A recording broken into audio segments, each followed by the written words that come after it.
We've just gotten a major plot leak for Sonic the Hedgehog 4, and honestly, it sounds really exciting.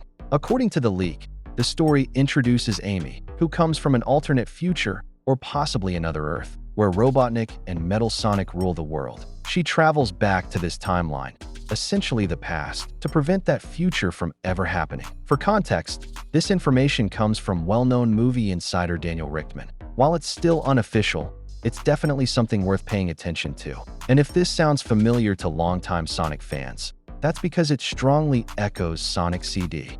That game was all about time travel, dystopian futures, and stopping Robotnik before everything goes wrong, which makes this direction incredibly exciting. Fans have wanted to see Sonic CD elements adapted for the big screen for years, and Sonic 4 feels like the perfect opportunity to finally do it. What makes this even more interesting is how it lines up with Sonic 3's ending. In this universe, Robotnik is supposedly dead and even redeemed after sacrificing himself at the end of Sonic 3.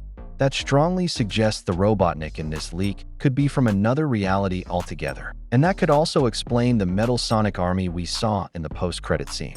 It's very possible they're not from this timeline, but from a different dimension where Robotnik survived and continued building his empire alongside Metal Sonic. On top of that, there were rumors last week suggesting that Paramount is reportedly in talks with Jim Carrey about returning as Robotnik. Nothing is confirmed yet, but if true, that would be huge, especially with a story this focused on Robotnik and Metal Sonic. If this leak turns out to be real, Sonic the Hedgehog 4 could easily become the most ambitious entry in the franchise so far. Let me know what you think in the comments, and make sure to subscribe. And yes, this week's Flick News is still pending.